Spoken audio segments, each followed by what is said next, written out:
Hey, good morning. And so that was a pre-video. Um, the the first video for Men's Ria. This is gonna go. I'm gonna push this back a little bit, a little farther. This is gonna go off into a lot of areas. This whole documentary.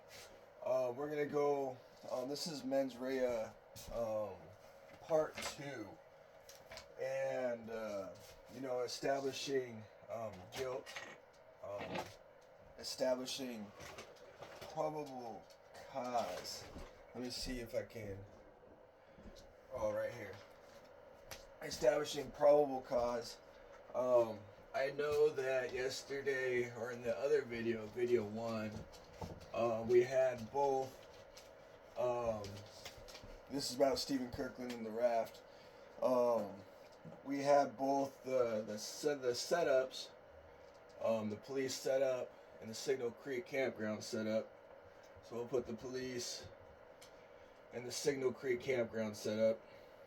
It was a setup.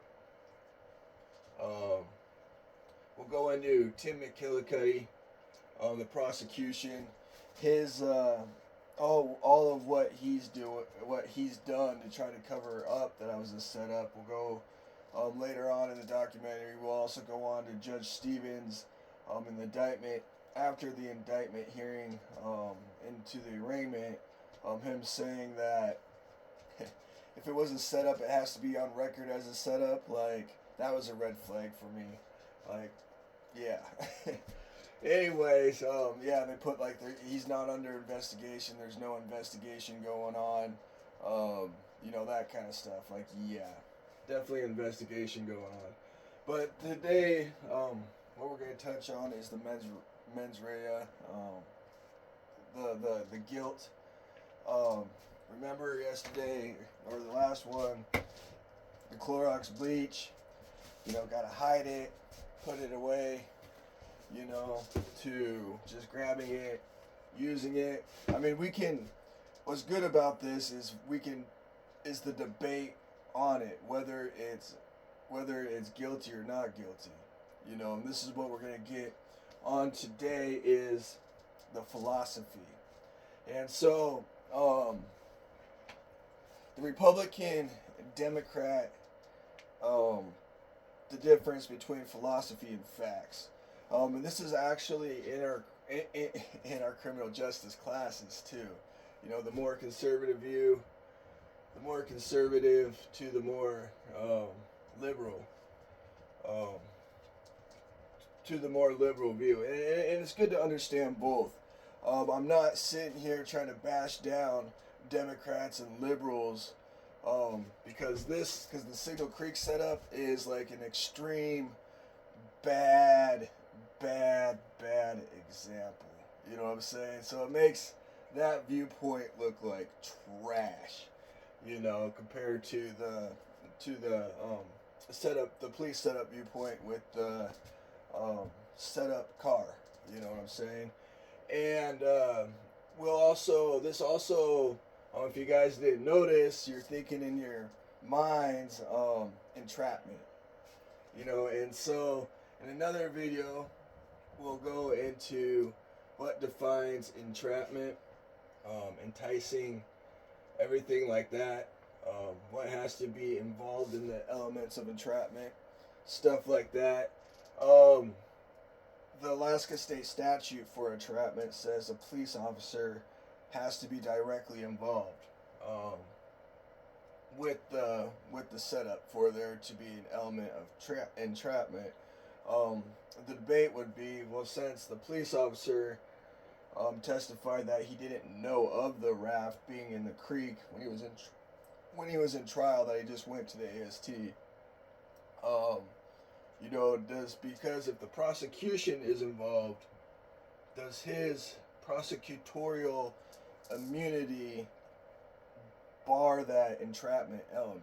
Meaning that since the prosecutor is the one that set up the freaking raft and used his authorities for the task force as to press charges, You know what I'm saying? There's lines of jurisdiction and stuff like that. And that's the kind of the behind the scenes legal dilemmas, everything like that, you know.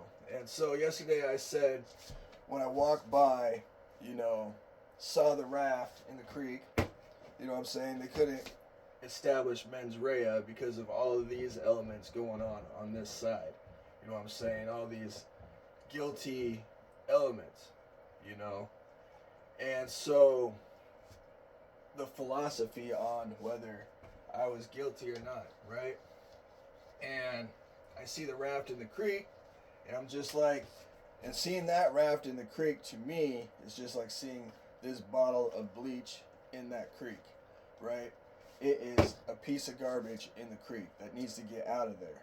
Bottom line, it's a piece of garbage that's in the creek that needs to get out of there. Now, people are going to contest that it wasn't garbage, contest that it wasn't dumped, thrown, and everything else like that. But it was June 2nd. On June 2nd, when I went hiking and I saw that raft in that condition, in that creek, in a vacant place with nobody around, like, that's trash in the creek. That needs to get out. You know, like I said, that creek is for the fish. You know what I'm saying? For the fish. That's the fish's house right there. Established, you know what I'm saying? And that's why we have the U.S. Forest Department rules, regulations, and everything like that. And so the argument there is like, that's why we have in the zoo animals. They're caged in, but we're also caged out because people are not responsible enough to take care of their habitat, which people destroy habitat. You know what I'm saying? So I'm saying right now, Stephen Kirkland, the owner of that raft, was not responsible enough for his camp host job. He was not. He was terrible. You know what I'm saying? He was the type of guy, oh, it's just fish. Oh, it's just a creek. No. Those fish are gold. I'm a fisherman. I've been a fisherman all my life.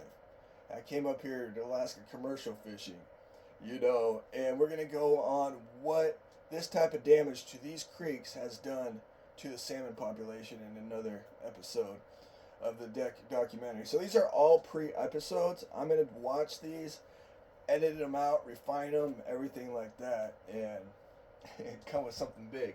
But the philosophy, like the going back to the mens rea, everything like that, you gotta establish probable cause that I stole it. You know what I'm saying? Stole the raft. You know, and so when I'm taking garbage out of the raft, I'm like, there is still possibly an owner for it, and it's looking like trash. Me, I'm a recycling type of guy.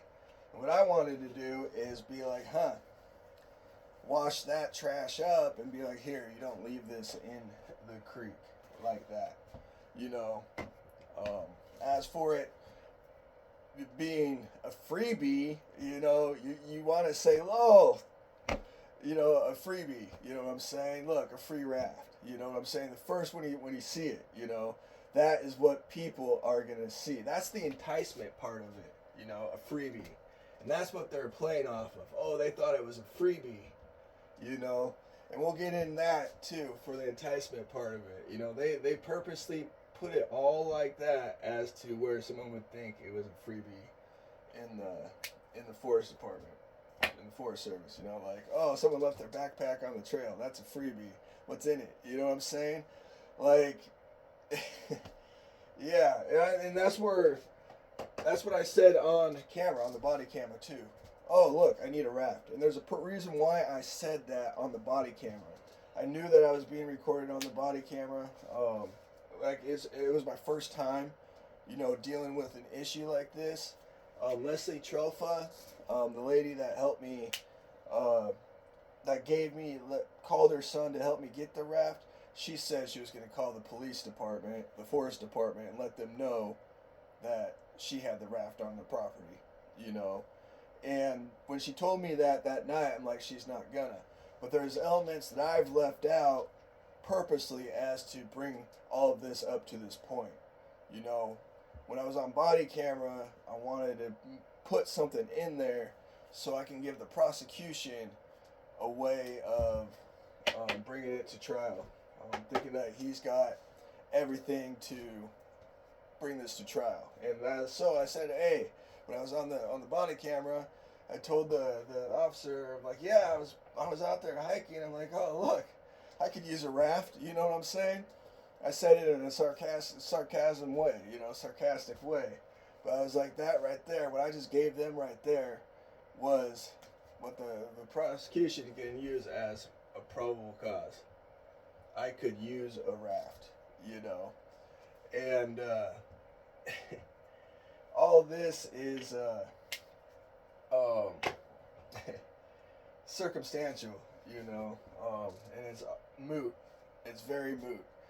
And going back down to the police conservative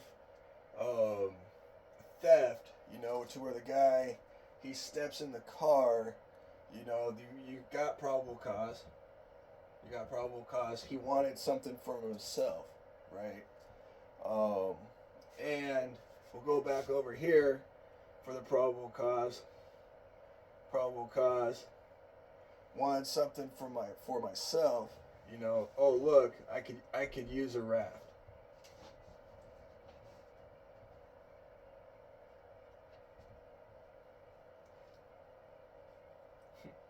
I was like, I could use a raft, Like, what's that doing in there? Right? What's up, Mando? And so that allowed to establish a probable cause. If I didn't say that on the video, it would have been harder to establish probable cause and go through with it. But the officer Elsner, go on. That's my stake. The officer Elsner, he didn't want press charges. He is like, the video was either edited out, like the screenshots of the messages, or he just stopped recording. But there was more dialogue with Elsner in the parking lot, there was dialogue on the phone call with him, and so that's what kind of got the attitude in the parking lot, because I talked with him for a good 10 minutes on the phone, about it, about what happened. We were trying to get the owner of the raft. Leslie was trying to help me with finding the owner of the raft, everything else like that. And I have to go to work, and he's still like, I need to see you in person to get a statement. And when he said that, I'm like, oh shoot, now I'm going to be on body cam, everything like that, But I am mad. Inside I am mad. And I'm like, yeah, they're setting me up for this. But I have to do this in a way that I don't want, I want to make a point. I want to drive a point in, teach people a lesson of why you don't do this kind of stuff. And so far I am doing good. So the probable cause, I could use a raft. Probable cause, he wanted to steal that car. You know what I'm saying? He looked in the car, pulled it out, pulled it. The key was in the ignition. But the key's not like out inside a trunk that's left open in the corner of the parking lot. That could be seen as enticement. And so, the door being unlocked, and the guy has to go look to see if the door's either unlocked or check the lever to see if it's unlocked. That shows probable cause. Then the fact that they go in, start up the ignition, try to take off, it goes down. You know what I'm saying? And so the main, those are facts for probable cause. This statement right here, this is moot. Arguable whether that's sufficient. That statement right there, with all of this mens rea going on that side, is sufficient evidence, of causing probable cause for an indictment. You know what I'm saying? And this right here has enough elements to it for an indictment, meaning indictments are only used when the evidence is so outweighed against the the perpetrator, that they got no choice but to say they're guilty or take a guilty plea. That's what my understanding of an indictment is. Indictment. If it didn't have all those elements to make it that strong of a case, it would have been just a charge filed.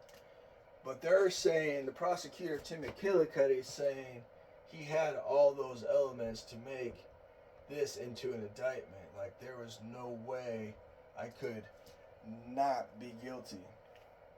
And they got the raft the very next morning, you know, and everything else like that. And so, what was it? James Burge and Leslie Trelfa, they tipped off the police. They did. I got the body cam video of James Burge talking with Officer Elsner and letting Officer Elsner know that James Burge was already caught up in a theft investigation and giving up evidence and information to Sergeant Cheatham of the Ketchikan police. You know what I'm saying? So now we got probable cause and mens rea on both Leslie Trelfa and James Burge as reasons of why they would call up and try to say they're going to help me do the right thing, but set me up for the wrong thing because they want to get out of theft charges filed. And it's just how things go. You know, I'm not mad about, you know, I'm frustrated with them, mad with everybody, frustrated with everybody. But now, from the beginning, it was, to me, an objective, circumstantial situation. And I was like, I need to learn how to work through this, everything like that, and learn what this is all about, you know, so I can stop this from ever happening again, you know, and stop. And I got an understanding of how people work, how this all works, and so I do not make inappropriate, illegal choices in my life. You know, it was a way for me to build my character from my criminal record, you know. And so I saw the raft on June 2nd. I said, this is an opportunity for me to do the right thing. And if I get blamed for the wrong thing, I'm going to challenge it and still do the right thing. And so, I mean, I'm doing awesome. But coming back up here, not to get too technical, we are at 18 minutes. The conservative Republican way are more, this is going dead on facts. This will be on the computer, coming on the screen as I'm talking. It'll be facts, bam, coming down, facts. You know, you got the facts of the case, bam, right? Is this guy guilty of theft of a car? Well, he didn't get out of the parking lot. Is that your only argument? It definitely is guilty of theft of a car. You know. Boom, the facts of this case, the philosophies. I took a garbage dumped raft that was in the middle of a house for fish, you know. Oh, it's just fish. Okay, philosophy right there. It's just fish. Just fish. What else have I heard? It was damaging to the creek. Oh, a little bit of dirt and paint off a boat. It's not damaging to the creek. You know what I'm saying? It's not that. It's not like it's, you know, a plastic Clorox bottle in the creek. Like this piece of trash right there was less damaging to that creek than that raft. Because of the toxins from the paint flakes, everything like that. What else were the philosophies was? Oh yeah, he just had it in there a few days. Marissa Brown in a text. He was the camp host. I heard that one so much. He was the camp host. The philosophies. He was the camp host. So how does him being the camp host make me a thief? How does it's just fish make me a thief? How does it's just a few days make me a thief? How does it's not that damaging make me a thief? You know what I'm saying? Did you call the police right away? No, it wasn't an emergency. Did you call right away? No, it wasn't an emergency. It was during COVID. The U.S. Forest Service wasn't answering anything. You just had to leave a message. I could have got the raft back to the owner before the U.S. Forest Service got the message. Oh well, if you didn't, since I didn't call right away, I'm guilty of theft. Well, since he didn't call right away, that made me guilty of theft. You see what I'm saying? This is all philosophy. This is all philosophical views of why I'm guilty. And so they're trying to establish mens rea that I was guilty off of philosophy. It wasn't the fact that it was illegal, it was trash. None of those facts mattered in a philosophical sense. The only thing that mattered was,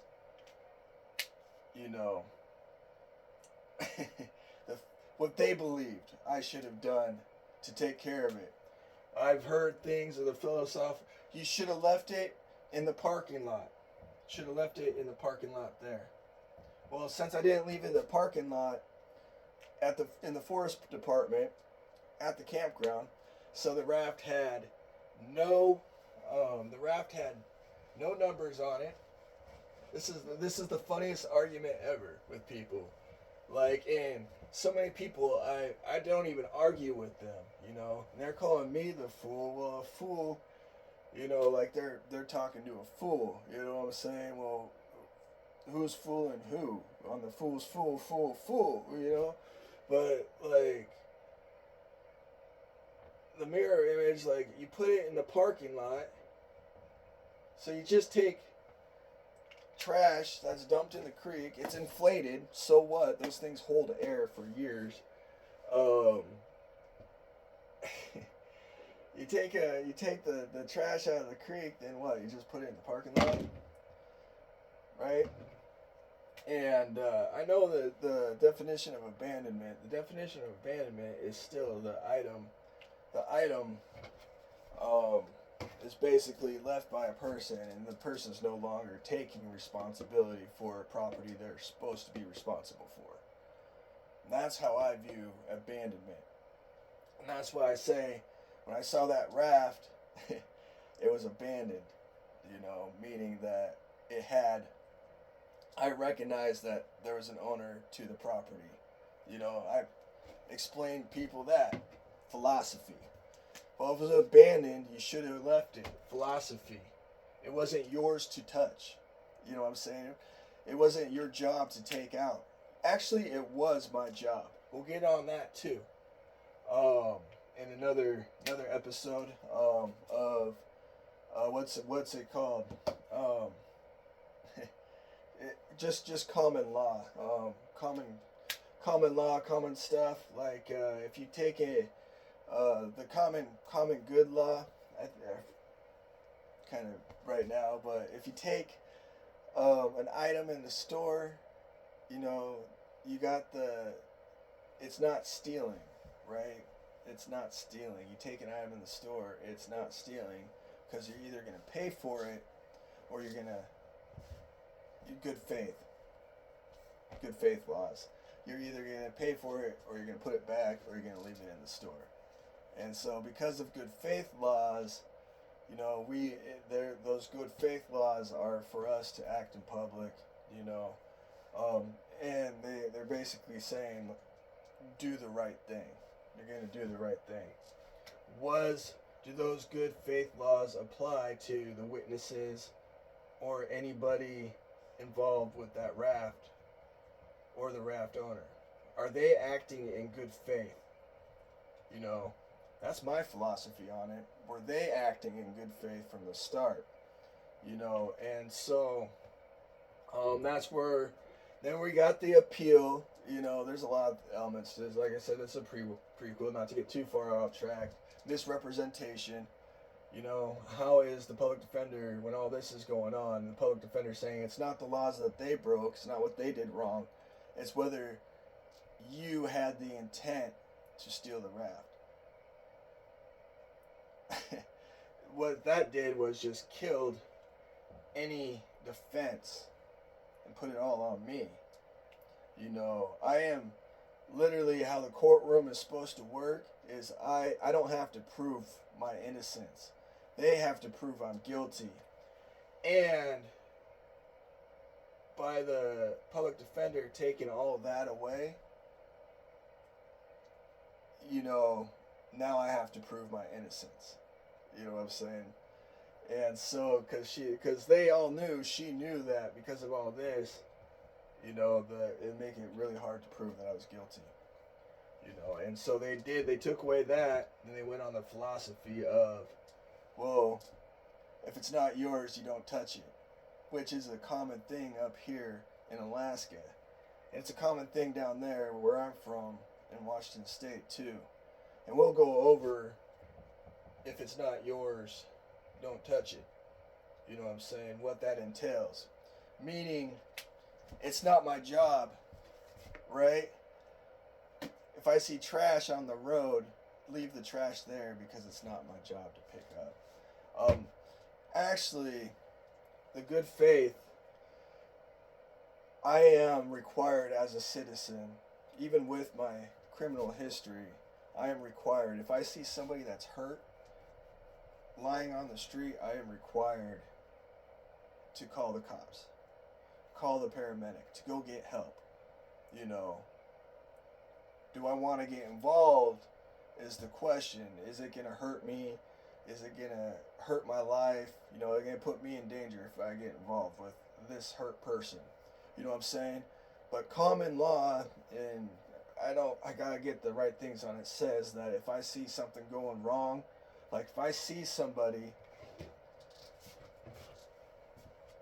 doing that in a store, I am required by law to say something. You know what I'm saying? And it's one of those things that's hard. And so when I saw that raft in the creek in the fish's house, you know, I felt obligated to do something about it, do the right thing with it, because the way it was wrong, you know. And that goes more to facts than philosophy, because the manner I found that raft in, the placement, everything like that, and the facts are that raft needed to be removed. Well, it wasn't yours to touch. Whose was it? It was Stephen Kirkland's. It was Stephen Kirkland's. It was the camp host's. It was the camp host. Cool. We got that. Those are the facts over here with your philosophies, but those aren't facts over here on the right side. When I found the raft on June 2nd, was it Stephen Kirkland's raft? No, it was nobody's. Nobody had ownership of that raft when I first found it a week previously.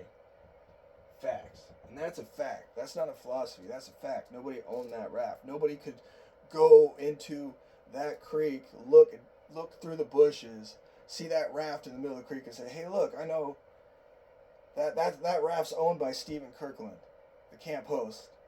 Nobody could do that. Bottom line. You know what I'm saying?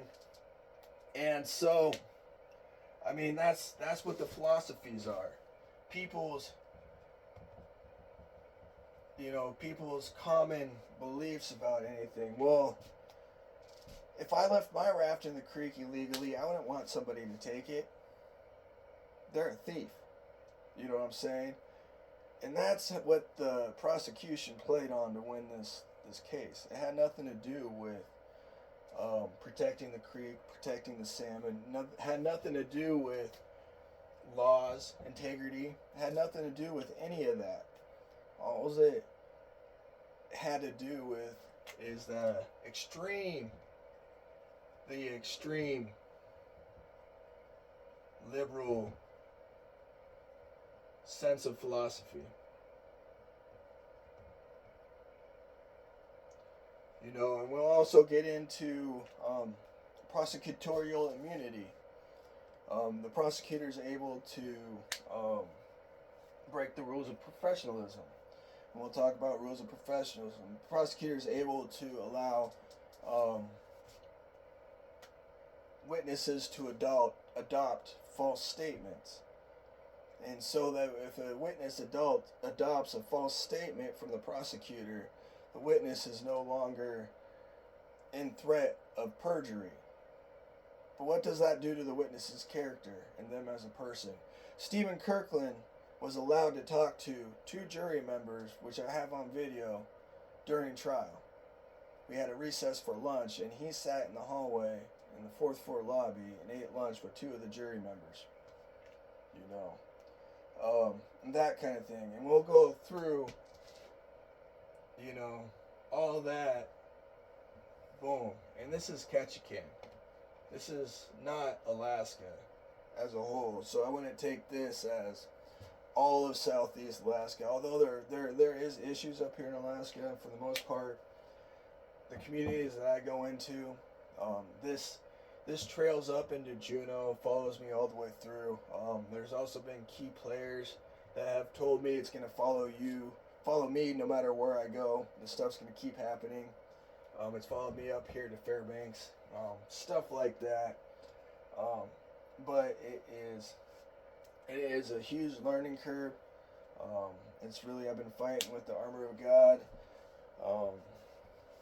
Really learning how to fight, but fight in a way that I'm not fighting, and fight in a way verbally to where, I'm not feeling like fighting like this. I'm just fighting with my mouth and my mind and everything like that. You know what I'm saying? Because in the long run, all this nonsense and chaos, compared to the theft of the car and stuff, like, it should not have been that.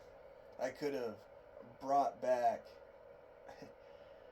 the raft to the owner of that campground and sat in his campsite with him and drank a beer and went fishing with the guy.